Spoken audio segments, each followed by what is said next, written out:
Before anything else, there are a few things to take note of. You should always click Download and then Run on the upper topmost option. You need to do this every time you change and run the PLC ladder diagram.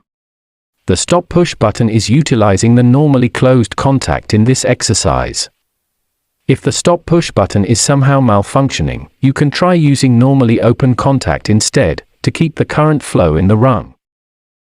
How to PLC program tutorial. We want to apply our knowledge of relay logic instructions to design a program which will maintain the door movement once initiated by the operator using the latch and unlatch instructions. The opening or closing operation of the door will continue to completion even if the operator releases the push button which initiated the movement. We need to make sure that the door movement will immediately halt upon pressing the Stop Push button or reaching the upper limit switch LS1.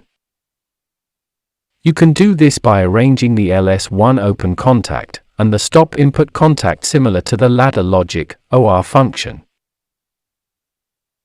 The OR function evaluates through several PLC inputs and provides a single output.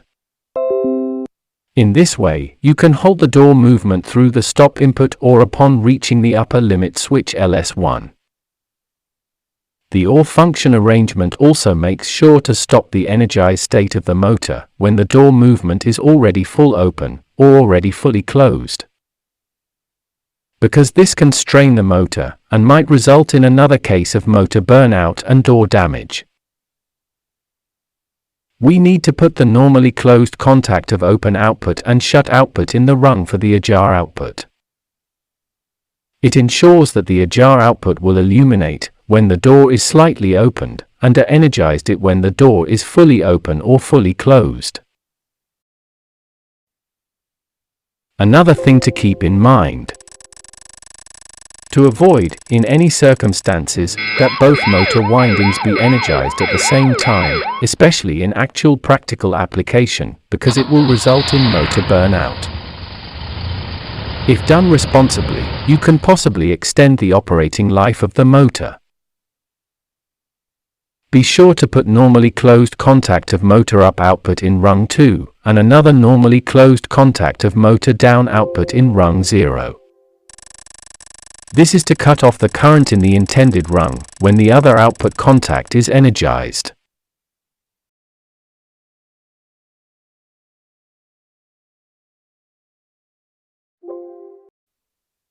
With that out of the way, let's get the simulation running. We have visual indicators on the side, usually in the form of LED, are used for monitoring the condition of the inputs and outputs in the PLC program.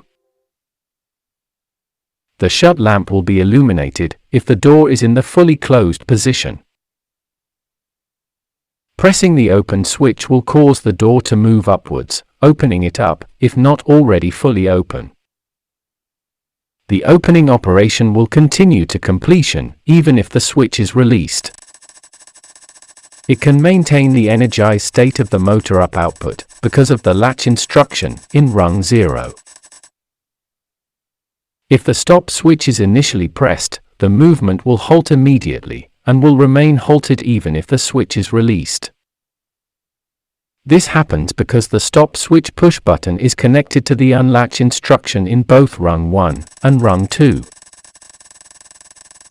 The ajar lamp will be illuminated if the door is not in either the fully closed or fully open position.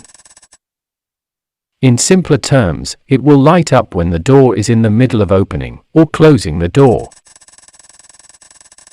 After the limit switch LS1 opens, the open lamp will be illuminated because the door is now in the fully open position at the moment.